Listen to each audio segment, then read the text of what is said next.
В Минздраве Коми презентовали инновационные российские лекарства, произведенные одним из лидеров иммунобиологической отрасли – санкт-петербургским НИИ вакцин и сывороток. Медиков нашей республики познакомились с препаратами, которые выпускает институт, например, туберкулезным аллергеном или прививкой от гриппа. Но гвоздем программы стала вакцина от коронавируса Convacel. Ее Минздрав России зарегистрировал в марте. Новый препарат уже запустили в гражданский оборот. Препараты, которые, скажем, были основаны на поверхностных белках, это уже такая известная платформа, и они разрабатывались достаточно быстро, в частности, потому что были какие-то данные накоплены уже до того.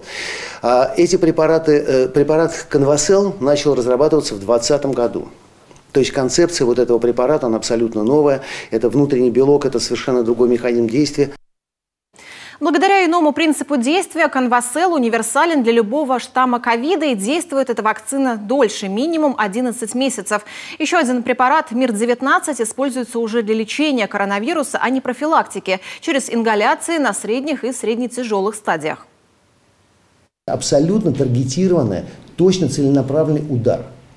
И он очень-очень острый для вируса. То есть подавление вируса в стадиях, так сказать, на пробирках при применении этого препарата было доказано, что в 10 тысяч раз мгновенно прекращается размножение вируса. В 10 тысяч раз. Представляете, какой удар?